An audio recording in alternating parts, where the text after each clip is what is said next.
Hola, ¿qué tal amigas, amigos? Bienvenidos a Frecuencia de Luz, en este programa o en este vídeo especial donde vamos a hablar un poquito de anime, de dioses, de yokais, de onis también, por supuesto.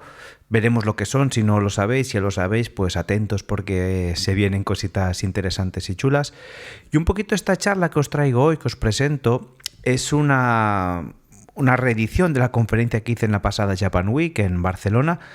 Y duraba una horita, esta quizá vídeo dura un poquito menos, vamos a ir un poquito más por faena, omitiremos los turnos de preguntas y tal. Bueno, cualquier cosa o consulta o pregunta, pues lo dejáis en comentarios o aquí al lado tenéis todas las vías de contacto, redes sociales, Instagram, blog, todo un poquito ahí está explicado.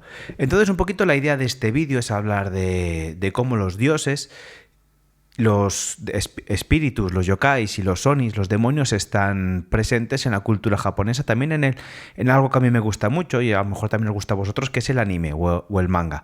Para quien no sepa mucho del tema, para diferenciar entre manga y anime, porque a lo mejor sí que le interesa la cosa espiritual y los dioses de los que hablaremos, la diferencia es clara, os la digo ahora mismo. El manga es el cómic, ¿vale? En sí, los dibujos, los tebeos de toda la vida para los más mayores, y el anime son los dibujos ya animados que ves en la tele, ¿no? A día de hoy ya no solo en la tele, sino en YouTube, en 1000 sitios más, pero bueno, para que os hagáis una idea, ¿de acuerdo? El anime es lo animado y el manga pues es lo que está en el dibujo. Así que venga, vamos a empezar hablando de la conferencia. Cambio la pantalla y nos ponemos a ello. Pues mira, un poquito la charla la titulamos El Japón invisible, dioses, yokai y oni en el anime. Vamos a explicar un poquito qué son estos dioses que vemos, estas cositas que pasan, y cómo esto se ve en el anime, ¿de acuerdo? No entraré muy al detalle, he estado buscando cositas en los animes, de donde sale, pero cuando tengáis estas 4 pinceladas de los dioses, características, pues podéis reconocerlos en algunos animes. Y por supuesto, si veis el nombre, si os suena, pues es una representación de estos dioses. ¿De dónde vienen todos estos dioses? No es lo primero que deberíamos explicar, de dónde sale esta mitología japonesa. Pues está muy inspirada en el sintoísmo, ¿de acuerdo? El sintoísmo es la religión originaria de Japón, es de las primeras religiones que existieron, es una religión politeísta, es decir, que creen muchos dioses. También hay una jerarquía dentro de esos dioses, hay dioses mayores, dioses menores. Luego hay kamis, que es como se dice Dios en japonés, pues regionales, que solo están en una zona, y otros que son pues más en general. De acuerdo, un poquito para que os hagáis la idea, también es muy parecido a la religión romana o griega, donde era también politeísta, había jerarquías. Un poquito esto es así. Entonces, en el folclore japonés existían los dioses, yokais y onis. Todo esto ya, como os digo, viene ahí del sintoísmo, y ahí empezaremos a darle caña. Entonces eso, como os explicaba, el sintoísmo es la religión originaria de Japón, tiene más de 1000 años, o que se supone que se encuentre, y en muchos sitios la veréis, sobre todo en los dioses que están camuflados en los animes. A los japoneses les gusta mucho camuflar dentro de... exponerlo a la vista, pues camuflar estos dioses u otras cosas que no son dioses, sino también ponerlo a la vista. Porque al final la mejor manera de esconder un secreto es simplemente pues ponerlo a la vista. No hace falta esconderlo, ocultarlo, no, lo pones a la vista camuflado y nadie se entera. Pues cuando viajas por Japón, por ejemplo, y ves una rana con una espada de fuego y sentada, por ejemplo, es una representación de Fudomyo, entre otras cosas, ¿no? Que está a la vista de todo el mundo, está muy simpático, dibujado tal, pero quien lo conoce sabe que es Fudomyo. Y en el anime también pasa un poquito esto. Si tú reconoces estas pinceladas, sabes que es ahí. Casi todos los dioses que veréis ahora en Naruto salen en forma de técnicas, ¿eh? Dragon Ball no tiene tantos dioses, tiene otras cositas, pero Dragon Ball es otra conferencia aparte que espero hacer un poquito más adelante. También hablaremos de Dragon Ball, de su historia, de no hay tantos dioses, porque luego, se van los Saiyans y tal, eso ya no es tanto mitológico, pero en la primera parte de Dragon Ball sí que hay mucha mitología. Demon Slayer también, pues por supuesto, todos son onis, todos son demonios. En One Piece también, en la saga cuando viajan al Japón feudal, pues ahí hay mucha cosita, y entre algunas... y en otras sagas también están por ahí One Piece y muchas otras más, pero casi todo en Naruto. Los yokais, hay una serie en concreto muy buena que descubrí justamente hablando de esto, o gente que me recomienda mangas y animes cuando voy viendo esto. Oye, ¿te has visto este te interesará y tal? Pues también, si me recomendáis, yo encantado de ver cositas nuevas y que me recomendéis cosas que están interesantes para ver. También mi tiempo es limitado, como el de todo el mundo, entonces iré poco a poco degustando. También os digo, ya os lo explicaré al final, todo esto lo detallo mucho más en profundidad en mi blog, ¿de acuerdo? Pero hablaremos al final, que es al final donde se coloca la publicidad de uno mismo, una misma. Venga, vamos con el primer dios, en este caso diosa, que es Amaterasu, ¿de acuerdo? La diosa del sol. Es uno de los dioses principales en Japón, una de las diosas más queridas y veneradas que tienen. Y aquí la veis en esta representación que hicimos con dos de sus tres tesoros. Uno son las joyas que lleva, el espejo, que es muy importante en Japón. El espejo titulado no, que se llama, ahora lo veréis cómo se llama. Y la espada, que es lo que le falta. Una espada que le fue entregada a través de su hermano. Y bueno, no avanzaremos para hacer spoilers, ¿de acuerdo? Amaterasu, eso, la reina de los cielos, la diosa del sol, luz, vida. El espejo sagrado es una de sus principales formas, el Yata no Kagami. Pues, por ejemplo, este espejo está muy presente en los altares sintoístas, ¿no? ¿De acuerdo? Es en forma de espejo en redondita que está en los altares y representa a Amaterasu. Pues ¿por qué? Pues vamos a explicar un poquito de dónde viene Amaterasu, de dónde nació. De acuerdo, Amaterasu nació del ojo izquierdo de Izanagi. Izanagi es uno de los dioses de la creación japonesa junto a Izanami. ¿De acuerdo? Son el dios masculino o no le llaman dioses, sino la fuerza masculina y la fuerza femenina que juntas crearon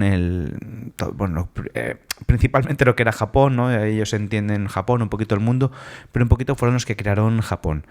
Entonces Izanagi, cuando su esposa bajó al Yomi, que es el inframundo japonés, pues ahí finalmente ella acabó muriendo, ¿de acuerdo? Y cuando fue a rescatarla la encontró muerta en un estado de putrefacción, entonces decidió salir de la cueva y sellarla, ¿de acuerdo? Porque a través de la descomposición, luego veremos también que surgieron dioses, surgieron otras cositas a través de su cuerpo, y él, para evitar que todo eso saliera y tal, selló la cueva, el Yomi, lo que es el inframundo japonés. Pero hay cositas que se escaparon, no se escapó todo. Entonces, cuando él salió de esta cueva, fue al río a purificarse. Entonces, cuando él se purificó a través de un ritual que todavía se hace en los templos sintoístas, cuando uno viaja, te lo recomiendan, que es lavarse los ojos, la cara, la boca y decir algún mantra, alguna cosita, depende al templo al que vayas, pero es algo muy sencillo que seguramente lo habréis visto incluso en los dibujos, ¿no? Entonces, de esa purificación que hizo Izanagi, lavándose los ojos, de su ojo izquierdo nació Amaterasu, la diosa del sol, su hija, de momento su única hija, que nació. Es muy curiosa su historia porque ella, ya veremos por qué, cuando hablemos de Susano, uno de sus hermanos. Nacieron dos más, Susano, que es el dios de las tormentas, y Tsukiyomi, el dios de la luna. Entonces Amaterasu se escondió en una cueva, ¿vale? Veremos por qué. Su hermano mató un caballo en el celestial, lo arrojó en la sala donde ella estaba, en el telar celestial donde se tejen los hilos del destino, y le causó tal impacto que entonces ella decidió esconderse en una cueva.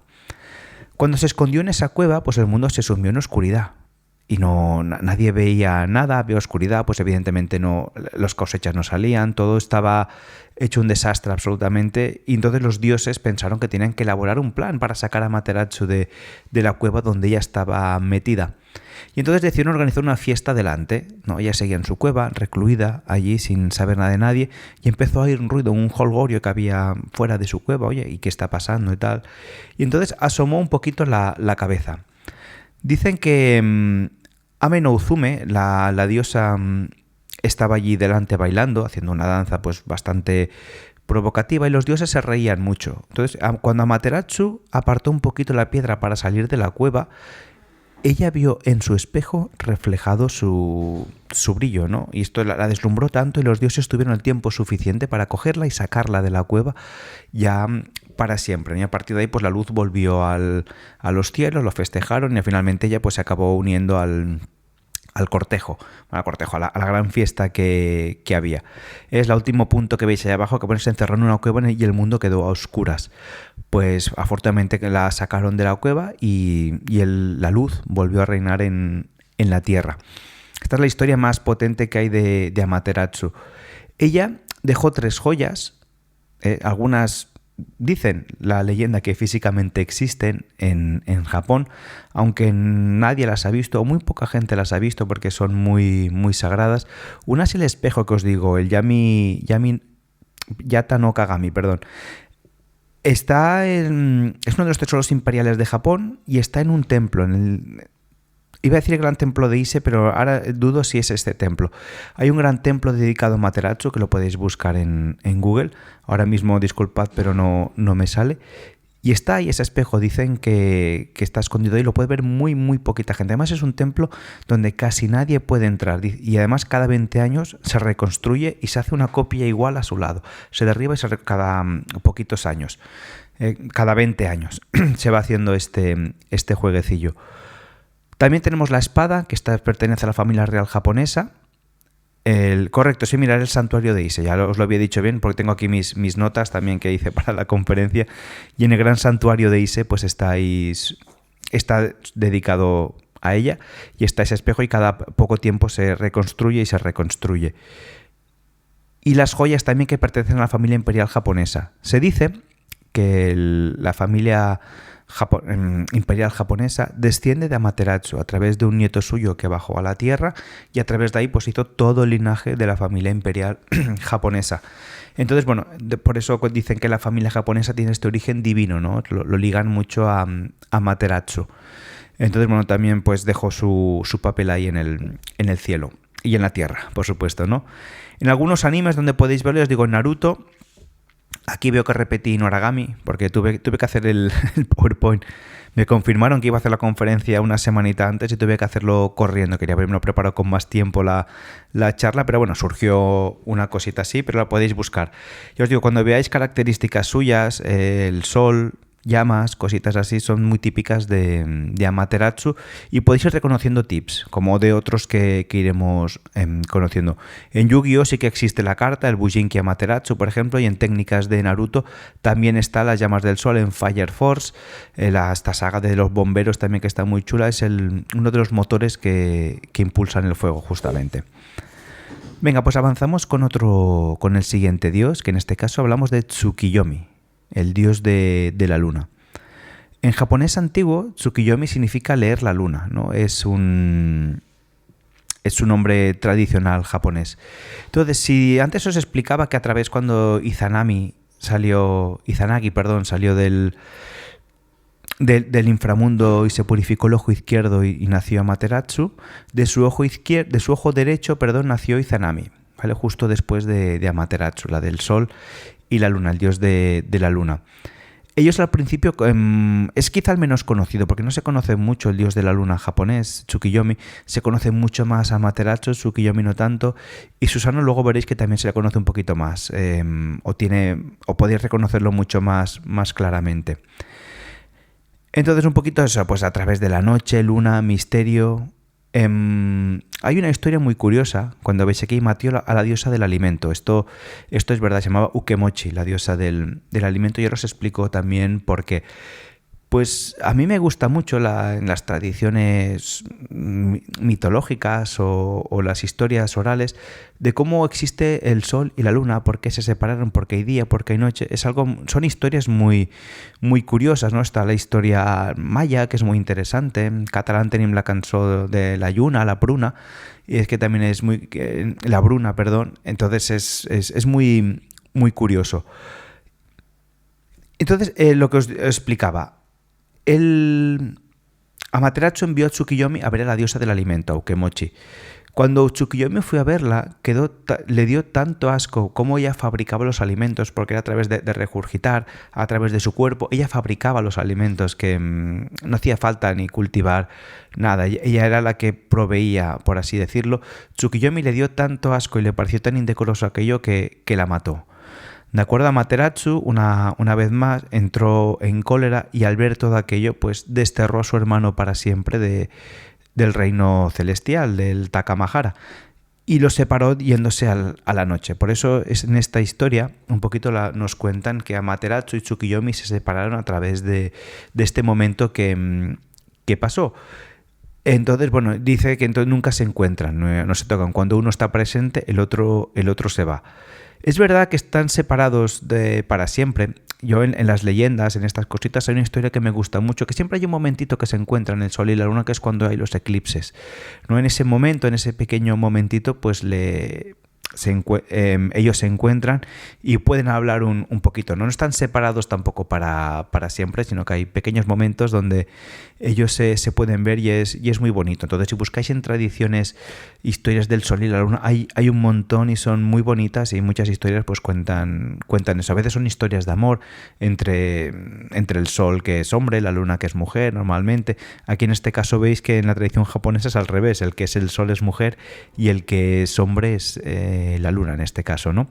Pero en la tradición occidental, y sobre todo tenemos mucho de entender eso, que el sol es masculino, el sol, la luna es femenina. ¿Dónde podemos encontrar a Tsukiyomi? En Naruto también, en muchas de las técnicas de Naruto aparece. En My Hero Academy también hay un personaje que se llama Tokoyami, ¿vale? Que es una representación de Tsukiyomi. En Record of Ragnarok también es el dios lunar, pues evidentemente no hace aquí no se esconde mucho. Y en Bleach, también la famosa serie, pues es una técnica de Byakuya. Vale, yo más o menos un poquito lo he buscado todo esto así, porque a veces cuesta de encontrar y evidentemente pues no tengo tiempo de ver todos los animes del mundo, pero en esto sí que conseguía un poquito verlos. Venga, y pasamos al tercero de los hermanos, que es un poquito el más interesante, que es Susano, el dios de la tormenta. Él también nació igual que sus hermanos, nació en ese momento de la purificación de Izanagi, pero en este caso él nació de la nariz, ¿vale? Cuando él se soplaba, cuando hacía de esto, entonces ahí nació Susano. Susano ya desde pequeño era un dios caótico, un dios que daba muchos problemas y finalmente fue expulsado del cielo y lo bajaron a la tierra. Pero veremos por qué fue expulsado un poquito, ¿no? Entonces, cada vez que lloraba decían pues que su llanto provocaba tempestades o las provocaba ya, de hecho, cada vez que, al menos cuando era pequeñito, ahora además cuando él creció ya esto lo hacía un poquito más a voluntad. Entonces, como se explicaba, él con su hermana un día decidieron hacer una competición. Su hermana, os recuerdo, es Amaterasu.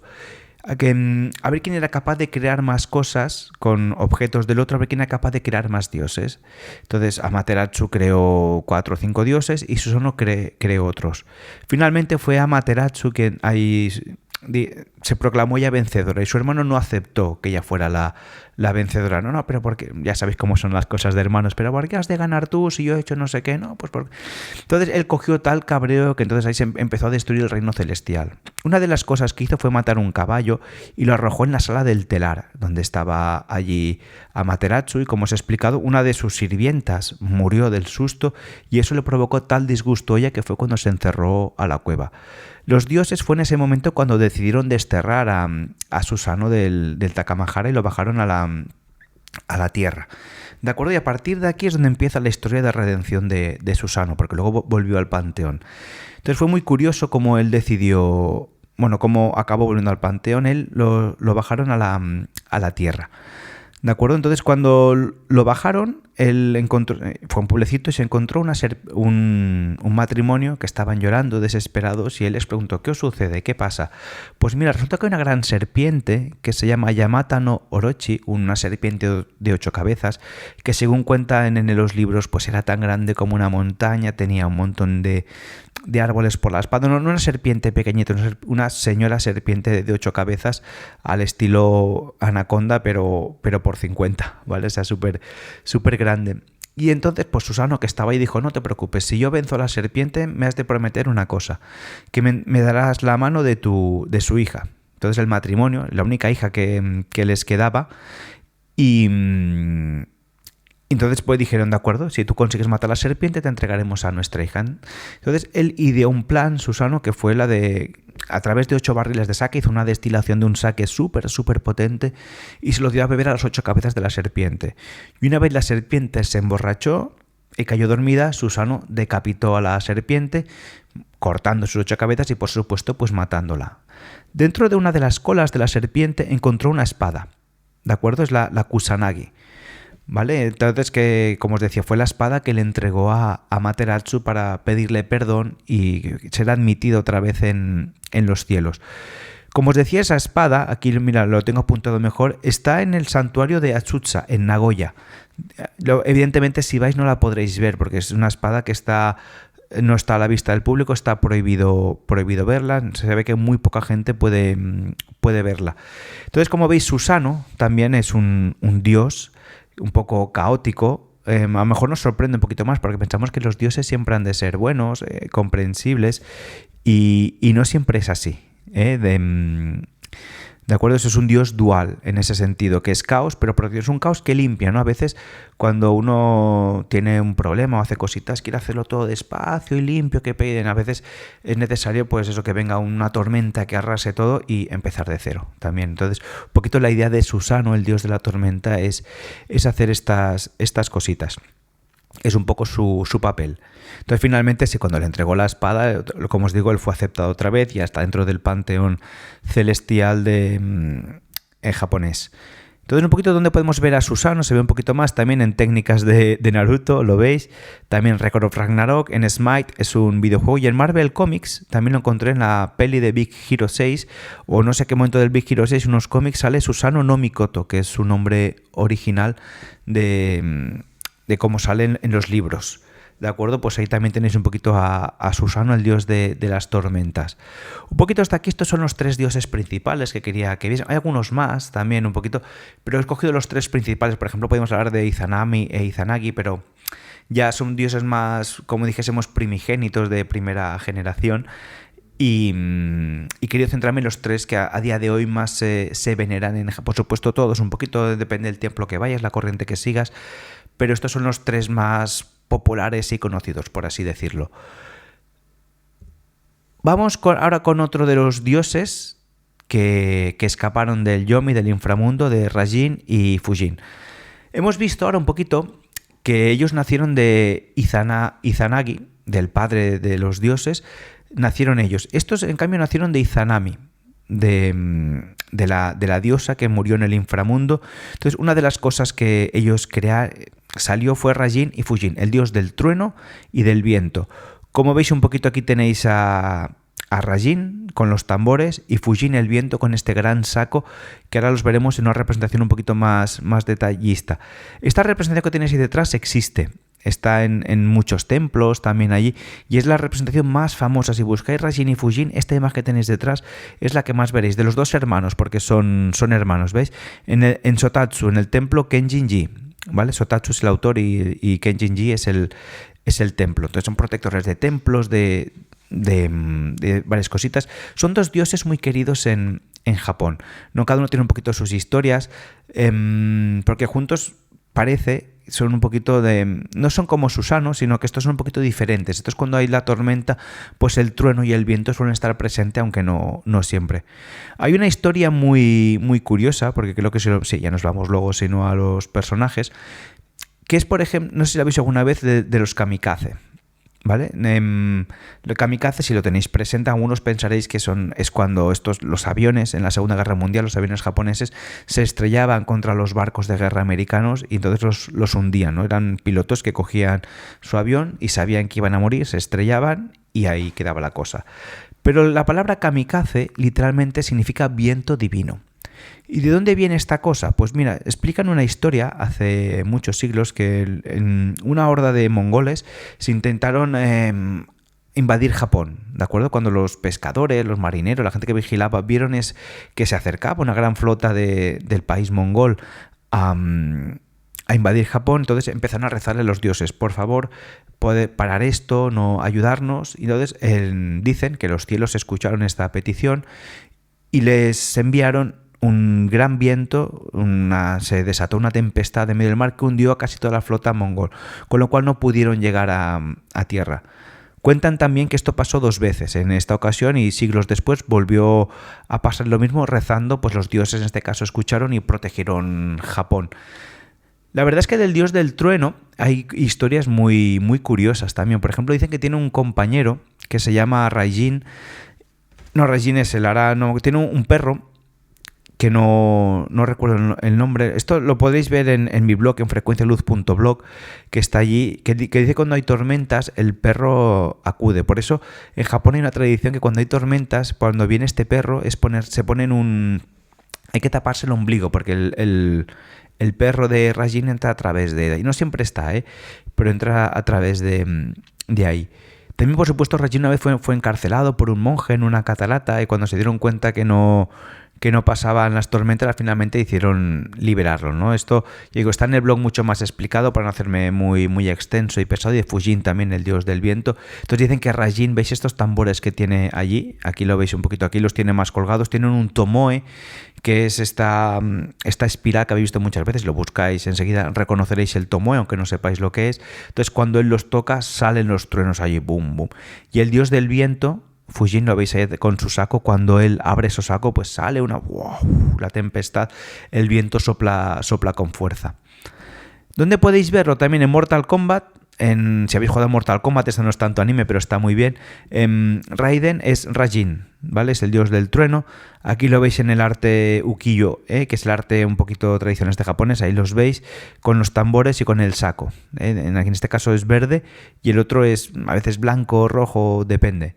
En Naruto también las técnicas del rayo, por supuesto. Y en One Piece es Wano, ¿vale? Es uno de los personajes de cuando están en la saga del Japón feudal, que es de las últimas. Y no quiero haceros tampoco mucho spoiler más, si no lo habéis visto. Si lo habéis visto, enseguida los reconoceréis. Y son de los dioses más representados, porque son también dioses muy, muy queridos también. Pues imaginaros en Japón, un país donde cuando es época de tormentas, época de tifones que llaman, pues imaginaros con la fuerza con la que soplan estos dioses. Entonces hay que pedirles clemencia para que no pasen más desgracias de las que hay.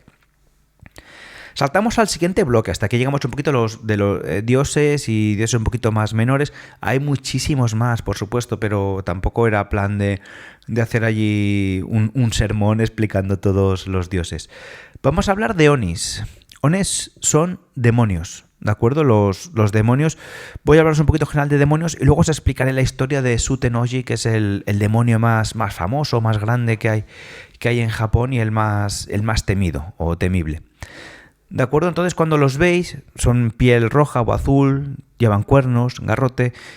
A veces, si los habéis visto Dragon Ball, por ejemplo, cuando Goku muere y se cae del templo y se cae del camino de serpiente, pues hay un demonio que pone Hell, infierno, con el garrote, uno es rojo, justamente azul, y es la representación más clásica de un demonio. Ahí se los pintan muy, muy amables y tal, pero no todos son tan amables.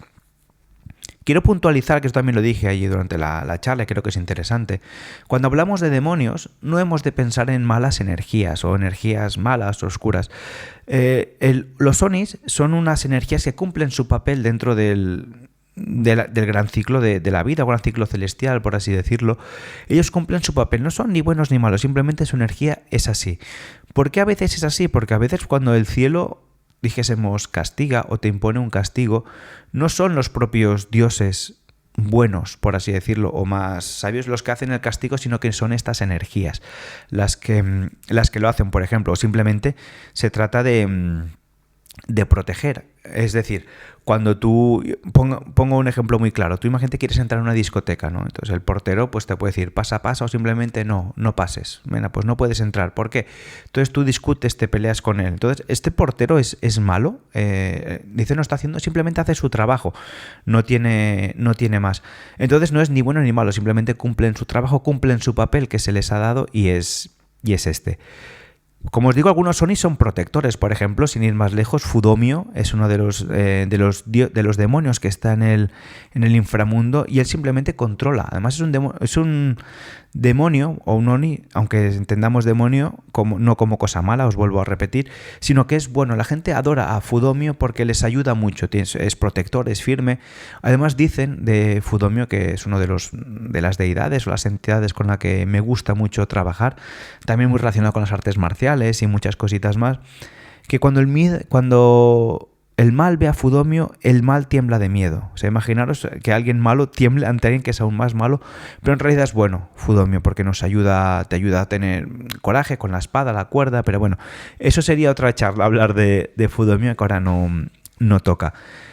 Pues hay un Dicen que para ahuyentarlos pues puedes tirarles habas, este ritual que se llama Tsetsubun. Y si lo ves, hay un ritual que hacen los niños en casa también para ahuyentar, es que el padre se pone la máscara de demonio y entonces intenta asustar a los niños y la familia. Entonces, para alejar ese demonio, ellos hacen Oniwa Soto Fukuwaichi, ¿vale? Y le tiran habas para decir, fuera el demonio y que entre la prosperidad. Más o menos un poquito la traducción, es un ritual que se hace. Si un día veis un demonio o algo oscuro, pues podéis hacerlo. Si no tenéis habas, pero decís Oniwa Soto Fukuwaichi, para ahuyentar al demonio. ¿Veis? Bueno, aquí este es el rey Emma, no cogí la imagen. En One Piece pues también tenéis a Kaido, que es un Oni gigante. En Inuyasha también ves, lucha en cada final de cada arco hay un demonio. Y en Demon Slayer todos los villanos, las 12 lunas, todos los que se enfrentan están allí. Hay, por ejemplo, un yokai que no lo he puesto, el yokai de la araña, que existe también de verdad en Japón. Cuando él lucha, no recuerdo exactamente en qué momento, pues esa araña es también real, es un yokai, bueno, real, entendedme cuando os digo real lo que quiere decir que existe dentro del imaginario, y lucha contra. Entonces, todo lo que veis en Demon Slayer es demonios claramente. Vamos a ver, pues me salté a Suten Oji, pero creo que es interesante el rey de los Oni. Creo que ya no lo puse.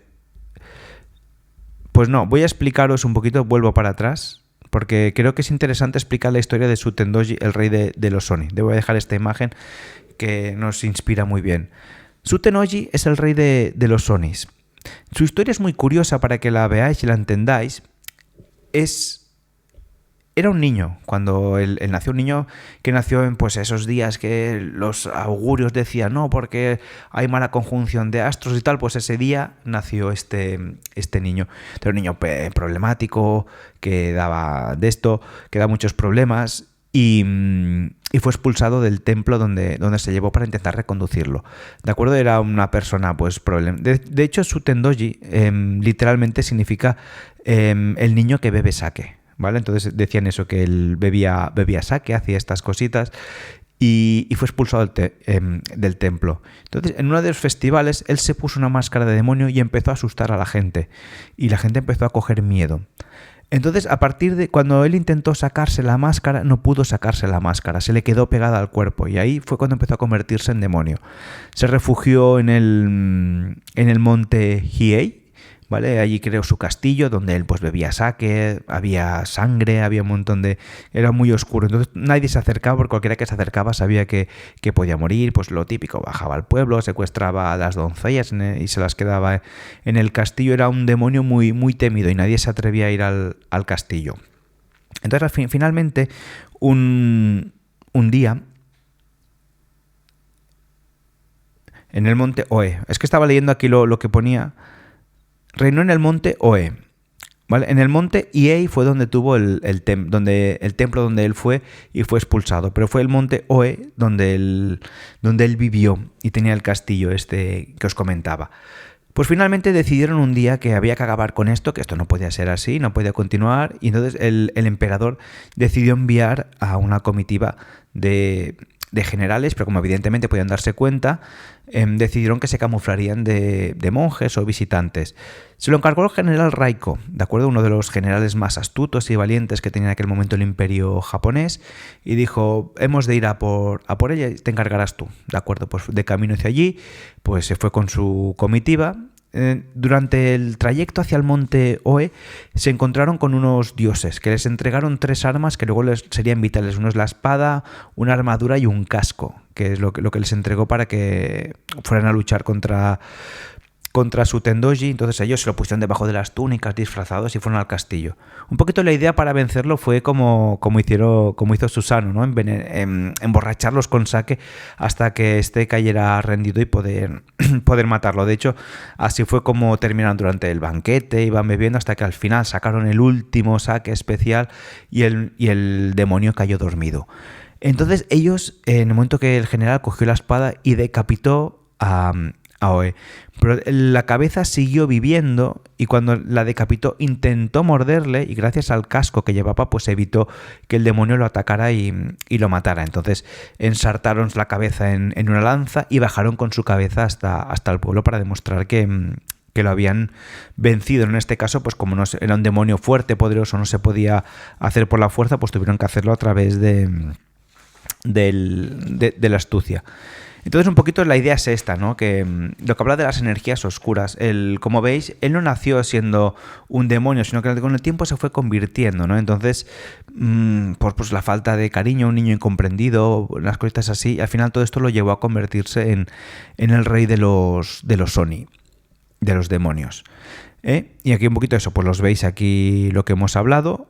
Entonces pasamos ya ahora a los yokai, ¿vale? Los yokai son espíritus que hay en Japón, espíritus a veces buenos, a veces malos, un poquito veremos de diferentes yokais, ¿vale? Empezaremos por los kappa, que es de los primeros que vimos. Este seguramente lo habréis visto muchas veces, que son así en forma de tortuga, es un niño con forma de tortuga, un poquito pico de pato, y tiene este estanquecito de agua en la cabeza que veis allí, que es su fuente de poder. No son, ya digo, los kappas depende, no son ni buenos ni malos, se acercan a la gente, pero sí que tienen algún significado.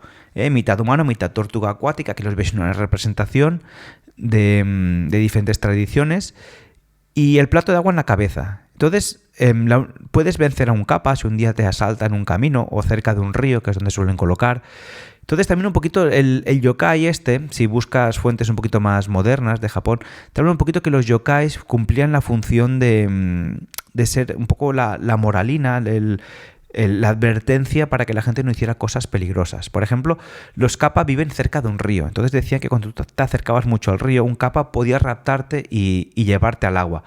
En este caso podría ser, como decían, si sois gente más racional, que os gusta un poco, yo no creo tanto en energías, en espíritus y esas cosas, podéis tomaros lo que era como una advertencia para que la gente no se acercara a los ríos, sobre todo gente que no sabía nadar. Tú podías caer al río y te decían, pues te ha atrapado un kappa, ¿no? Entonces una manera de, como cuando te portabas mal de pequeño, como te portes mal, verás que vendrá no sé quién, cada sitio a veces tenía sus cosas, y se llevará contigo si no te portas bien, para obligarte a portarte mal. En este caso no era portarte mal, sino que era que tuvieras prudencia cuando te acercabas a un río. En este caso, pues un kappa podía acercarse, aunque hay historias de kappas también buenos que ayudaron a apagar incendios y tal. Entonces, lo que os digo, su fuente de poder está en el platito que tienen en la cabeza. Entonces, si tú los saludas, le haces una reverencia, los kappas son tan educados que te la devuelven, incluso aunque esto signifique morirse, ¿no? Porque, bueno, o morirse o perder su fuerza, pues luego, una vez se rellena, el kappa revive, pero tú has tenido tiempo de huir.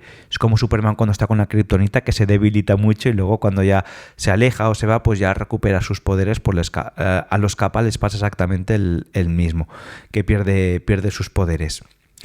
Entonces también una cosa curiosa que les obsesiona, los pepinos, les encantan los pepinos para comer. Mira, es el de esto. Entonces también, pues si no puedes hacerle reverencia, cosa difícil, pues siempre puedes darle un pepino a un kappa y se irá. Pero digo, no son malos, no son peligrosos. Lo único que hay que tener en cuenta, hay historias que explican que sí, que los humanos han hecho tratos con kappas y de hecho uno de los kappas le entregó a un médico, no recuerdo el nombre, le enseñó cómo curar los huesos rotos, explicaban. Entonces a través de un kappa él tenía la fórmula para reparar huesos rotos y se la entregó un kappa justamente.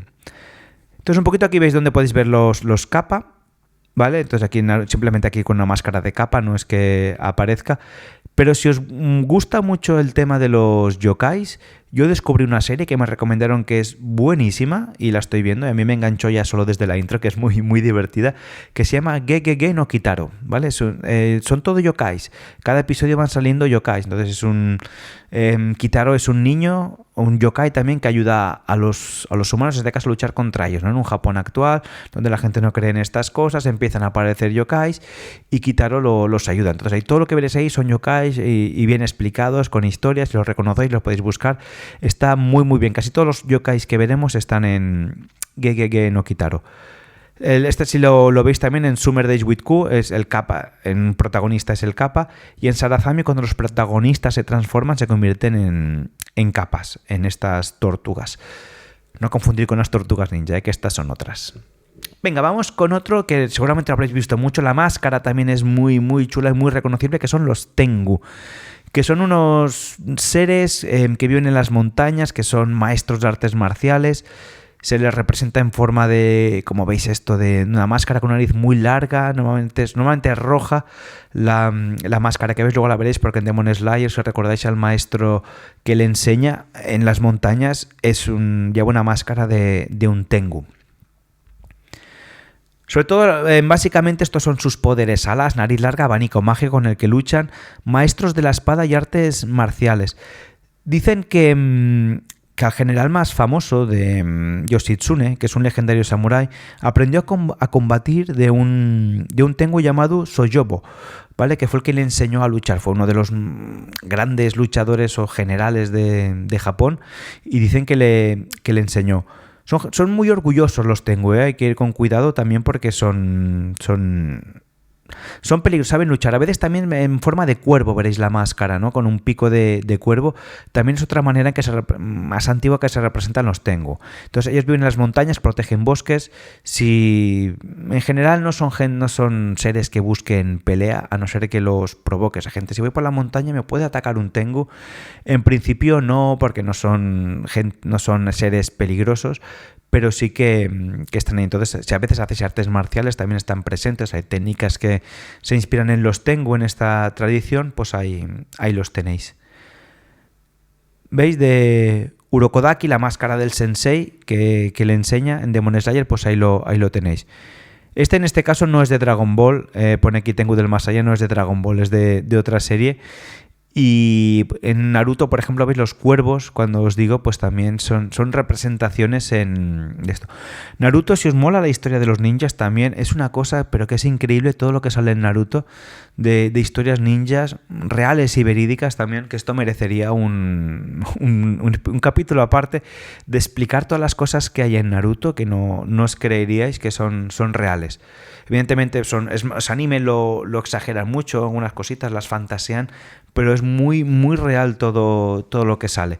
En Naruto, ¿no? Lo explican y tú no te das cuenta si no practicas artes ninjas o samuráis. Vamos allá. Mira, hablando de Naruto, si habéis visto Naruto, Kitsune es el zorro de 9 colas que tiene Naruto en su interior. Luego lo veremos. Los Kitsune también es un mensajero de Amaterasu, en este caso. Ahora he perdido el papel donde los tenía apuntados. Perdí el papel. No, mira, aquí, Kitsune, el zorro sagrado, ¿de acuerdo? Para no dejarme nada. Dicen que a más colas, normalmente tienen 9 colas. Cuando tienes 9 colas ya es un Kitsune sagrado prácticamente, pero pueden tener menos. Siempre en número impar. 7, 2, 2 no, 1, no, a partir de 3, perdón, de 3 colas, lo podéis ver. Ahí, a más colas, digo, más sabiduría, más poder. Es el mensajero de la diosa Inari, ¿vale? Que es el dios, en este caso la diosa de la prosperidad y come arroz. Entonces, si tú quieres comunicarte con la diosa de la prosperidad para que te dé, pues eso, dinero, prosperidad, tienes que hacerlo a través de Kitsune, tienes que hacerle ofrendas, rezos a él, y él se comunica con la diosa de la prosperidad, de la fortuna, y te trae, pues eso, la prosperidad, la fortuna, hablando en plata, pues el dinero, ¿no? Entonces, pues también dentro del Kamidana, del altar sintoísta, pues es una figura que suele estar presente y la gente pues suele rezarle porque, hombre, no esperas hacerte rico, pero al menos que puedas vivir tranquilo, ¿no? Que tengas la prosperidad, pues a veces simplemente es eso, que tú tengas para vivir, para hacer tus cosas, sin más, sin menos, y bueno, si te llega más, pues agradecido, pero que no te llegue menos, por lo menos más simplemente lo que cada uno merece, que es poder estar allí. Pueden transformarse en humanos, que esto también le trajo muchos problemas en su momento. De hecho, un Kitsune estuvo a punto de destruir la corte imperial japonesa. Fue un Kitsune llamado Tamamo no Mae, que se transformó en una mujer muy bella, no era concubina, pero formaba parte de la corte, apareció allí en la corte imperial y se empezó a infiltrar. Y empezó a destruir simplemente, bueno, pues con sus tretas casi destruye el imperio japonés, aunque finalmente un monje se dio cuenta y fue expulsada. Una vez la pillaron, pues fue expulsada, pero estuvo muy cerquita de cargárselo todo. Y dicen que los Kitsune solo pueden detectar los otros perros a veces, o Otros perros, básicamente. Y había otra manera de detectarlos, pero ahora no me viene a la cabeza. Pero los perros pueden detectar a los kitsune cuando están en forma de humano. En forma de zorro, todo el mundo puede verlos. Y la verdad es que es curioso. Si habéis ido alguna vez a Japón, también habéis visto fotos, sabéis que hay en Fujimi Inari, en Kioto, que es uno de los grandes templos, hay este pasillo que son los 10.000 toris, que son estas puertas así en forma... ¿La habéis visto alguna vez? Estas puertas que son así, ¿de acuerdo? Los tori que se llaman, y tú puedes acceder hasta allí. Entonces, en esos tori, en cada uno de esos 10.000 tori está Inari, ¿vale? Para traer, evidentemente, prosperidad. Entonces aquí veis un poquito de Naruto, pues lo que os digo, el Kubi de 9 colas, pues ahí lo tenéis, que es Kurama. Entonces lo veis ahí también. En otros diferentes animes también un poquito lo podéis ver, pero sobre todo es un zorro de 9 colas, básicamente lo veréis, que se transforman en humanos y hacen estas cositas. Vamos ahora con la recta final ya de esta charla, ya queda poquito. No, o por suerte o por desgracia, no sé, depende de lo que lo estéis disfrutando o no. Vamos con los Tsukumogami. Los Tsukumogami son objetos que despiertan, ¿de acuerdo? Que despiertan al cabo de 100 años. Entonces, cuando te dice en Japón que cuando un objeto tiene más de 100 años, este adquiere vida propia. Es decir, cuando tú un objeto... Ahora, a día de hoy, es difícil pensarlo porque muchas de las cosas que hacemos nos duran a lo mejor 2 años y los tiramos, no dan tiempo a que adquieran esa esencia, o que estén el suficientemente tiempo entre nosotros. Pero, por ejemplo, hay cosas que sí podemos activar antes de 100 años, que serían, por ejemplo, los teléfonos móviles. Es algo que estás tocando tanto, que tu energía está tan presente en tu teléfono móvil, que incluso podía vivir antes de los 100 años. A veces cuando el teléfono se ha vuelto loco, pues igual no se ha vuelto loco, sino es que está cobrando vida, o eso podría parecer. Entonces puede ser cualquier objeto que tú puedas tener mucho uso. Por ejemplo, depende del uso que le hayas dado tú a ese objeto, adquiere una energía u otra. Es decir, por ejemplo, si tú, luego lo veremos, el paraguas no tiene una mala energía, tiene una energía burlona, pero objetos que tú has utilizado para hacer cosas malas o sucias, pues sí que es un adquirir energía oscura.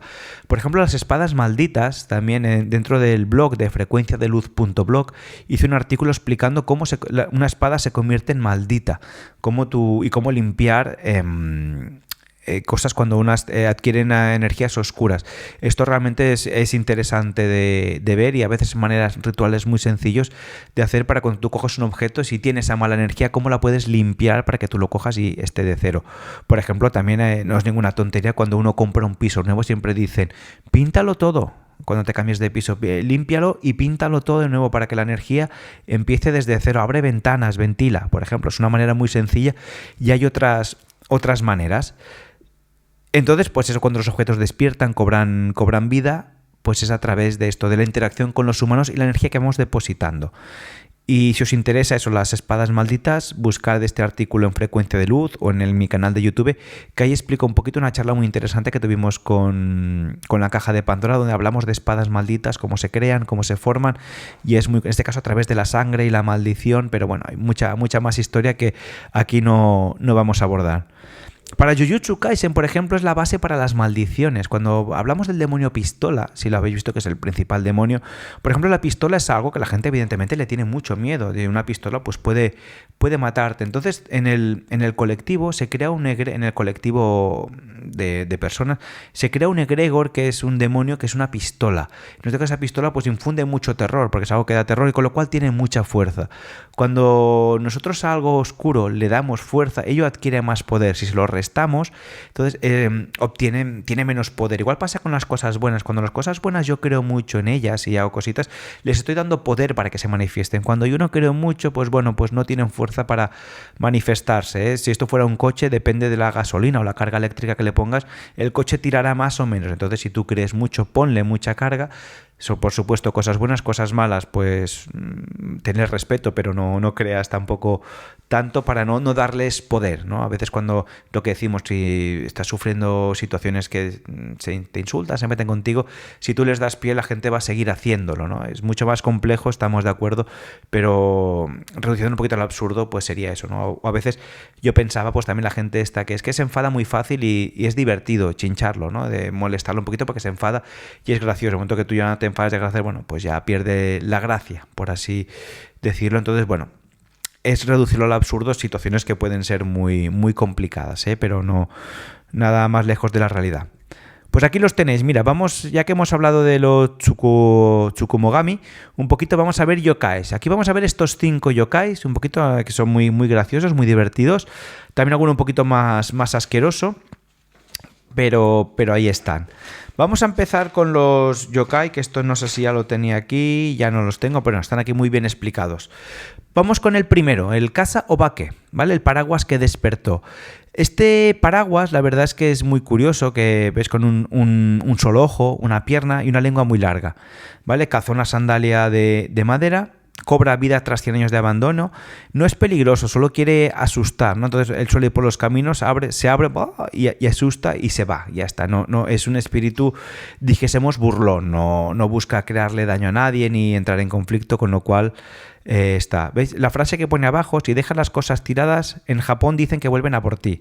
Entonces sí que es verdad que hay que tener con cuidado con cómo abandonas las cosas, cómo las dejas. A veces está bien, pues por ejemplo, cuando tú vas a tirar cosas, hacerles una pequeña despedida, no hace falta hacerle una fiesta, ni un ritual, ni de esto, simplemente decir, pues gracias por el servicio que me has dado, pues ya puedes descansar, alguna cosita así, que a veces, pues eso, si no, la energía puede volver a por ti. En Japón, sobre todo estás en Japón, pero si no estás en Japón, pues no está de más que cuando te deshagas de un objeto o tires cositas, pues agradezcas el servicio que te han prestado durante el tiempo que han estado contigo. Vamos con otro, Akaname, ¿vale? Este es un yokai del baño que dicen que él se dedica en los baños que están sucios por la noche. Entonces, con su lengua enorme, que lo veis aquí, pues él limpia y lame toda la suciedad que se queda. No es peligroso, ya digo, es simplemente un poco asqueroso, pero también os digo una cosa, que este yokai no limpia, sino que absorbe simplemente las cosas de la suciedad. Pero la suciedad sigue estando ahí, con lo cual si queréis que desaparezca una vez limpies el baño y no tenga donde chupar, pues entonces él irá a buscar otro baño que esté sucio. Aquí no voy comentando muchas cosas porque, como veis, ya os digo, os he comentado antes, en Gege no Kitaro salen casi todos estos. Entonces un poquito ves la moral de lo que os hablaba, es que tú mantengas el baño limpio. En este caso es un poquito lo que os he comentado antes. A veces estos yokai simplemente lo que te están diciendo es mantén tu baño limpio, si no los espíritus vendrán a por ti. Es una manera de decir, vale, pues como no quiero que vengan, voy a tener mi baño limpio, ¿no? No voy a... para vos voy a tener conciencia, voy a darle valor a las cosas, porque al final a veces nos desprendemos todo muy fácil en un mundo... En la sociedad que vivimos hoy en día, que es capitalista, donde tiro y cojo otro, antiguamente se reparaban los objetos, pasaban mucho más tiempo contigo. Hoy ya no, esto no sucede, pero esto no significa que no tengamos que curar, hay que cuidar las cosas. Entonces, un poquito, esta es la moral que nos quiere dar Akaname, que mantengas tu baño limpio, también importante por higiene que esto sea así. Este es muy curioso, Yashi Arai Yakishi, ¿vale? Que es un pie gigante que atraviesa tu techo por la noche y exige que lo laves. Sin más, que vayas allí y ya está. Y que si no lo lavas, pues él va a destrozar tu casa. Tiene 5 dedos. Aquí, como veis, pues tiene un montón de dedos más que le sobran. Entonces, pues eso, que vayáis con cuidado, que limpiéis. Un poquito la historia también viene un poco relacionado con la manera tradicional japonesa, cuando entras a un sitio, descalzarte y estar ahí. Entonces, tener unos pies limpios significa, pues bueno, señal de que te cuidas, de que de esto, pues, pensar antiguamente, hoy vamos con zapato muy cerrado, pero con sandalias y calcetines en los caminos de tierra de aquella época, los pies se ensuciaban muchísimo, estaban casi todo el día sucios. Entonces, también era un recordatorio de que los limpies. También decían, leía un poquito porque este dice que atravesaba tu techo y pisaba tu casa, que es un pie gigante. Entonces, a veces decían también que esto podía venir de cuando, ¿sabes? Cuando por la noche cruje la casa, hace estas cosas que dices, uy, aquí cruje todo. Pues decían, la gente pensaba que podía ser este pie que podía venir a por ti y destrozarte la casa. Entonces, a través de eso, pues pensabas, ostras, pues tendré que lavar los pies. Me he lavado los pies, he hecho esto. A día de hoy sabemos que es por la humedad, ¿no? Que dilata o encoge la madera. En aquella época pensaban que podía ser, esta pues una de las razones por la que a veces crujía la casa y te hacía pensar, ostras, me he lavado los pies. Pues ahí lo tenéis. Itsosune Koso, el niño que te mira fijamente. Pues aquí ya veis que es un niño pues juguetón, aparece en festividades, cruces de camino, solo quiere que juegues con él, ¿vale? Entonces es bastante inofensivo, no tiene más. Lo veis allí que que está este niño no tiene más. Es un yokai bastante curioso. Este sí que es un poquito más... no oscuro, pero es el Shoshin Obake, ¿vale? Que es una linterna que esta sí que busca asustarte, además de verdad. A día de hoy vamos con linternas y tal, pero antiguamente habían estas linternas que eran de papel. Seguramente si habéis estado en Japón habéis visto estas linternas tradicionales, que también existen de normal antiguamente, que entonces eran de papel por fuera y dentro tú ponías una pequeña vela y esto iluminaba. Entonces esto era su linterna cuando se iban por la noche así. Entonces cuando esto se tiraba o se abandonaba, pues entonces el objeto volvía. ¿Vale? Entonces este yokai lo que hace es que se enciende, saca el ojo y la lengua para asustarte. Busca asustarte, no hacerte mucho daño, pero es un yokai un poquito iba a decir cabrón, pero no lo diré por si acaso, y intenta asustarte. Entonces simplemente pues cuando tires linternas o cositas tenles respeto y el agradecimiento que merece. Entonces, un poquito aquí lo que os decía. Al final, todo este imaginario, este colectivo mitológico japonés, se empezó a crear de historias con el paso de los siglos y a día de hoy sigue vivo, ¿no? Es una sociedad también muy tradicional, también más moderna, tiene un poquito ese contraste todavía, ¿no? De sociedad de puntera del siglo XXI y también pues de clásica, ¿no? Que vive pues también muy en el campo, arraigada a sus tradiciones y siguen ahí atados. Entonces, todo esto, pues muchos mangakas, gente que dibuja mangas, que son los mangakas, los incorporan en sus historias de manera natural, ¿no? Pues aquí también podemos incluir, nosotros no tenemos tanta tradición, somos gente más racional del día a día, al presente, muy científicos, pero ellos sí que no les importa incorporar esa mitología en sus historias que nos hacen disfrutar y a veces no entendemos quién es o quién sale o por qué esto se hace así. Cuando te metes un poquito más en su cultura y te lo explican o lo lees o lo entiendes mucho mejor los animes que estás viendo, muchas series. Yo, por ejemplo, cuando vi a Dr. Slump, muchas bromas no las entendía. Ahora que de mayor tengo un poquito más de base, pues vi que Toriyama metía muchas cositas de fantasmas, de cositas, de gente personajes que parecían raros, y este bicho ¿qué es? ¿O por qué sale así? Pues entiendes que es un yokai, que está metiendo un espíritu allí que tiene una función y se comporta como explica esa función. No, por ejemplo, los cuervos, también cositas así. Es muy curioso revisitar de mayor animes que viste de pequeño y cuando tienes esta base cultural los entiendes un poquito mejor. De acuerdo, bueno, pues como os he dicho, pues aquí esto era un poquito el final. Aquí tenéis mi blog que os habla de frecuencia de luz. Ya tampoco hay mucha cosita más para ver. Y nada, simplemente espero que esto os haya gustado, que haya estado bien la charla y eso, que os haya gustado. Si queréis más charlas, os ha gustado, pues enviadme más cositas, más cosas que os gusten, que hayan estado bien, y iremos comentándolas, ¿de acuerdo? Aquí a mi lado tenéis las vías de contacto, tanto mi Instagram, el blog, mi página web para explicarme y comentarme lo que vosotros queráis. Y os espero en próximos vídeos. Seguramente habrá más. Si os gusta, pues de darle un like y crearemos más vídeos, más contenido para mi canal de YouTube y Frecuencia de Luz y por supuesto en audio. Así que nada, muchas gracias amigos, espero que os haya gustado y nos vemos próximamente. Shishi es chino, tiene que decir arigato.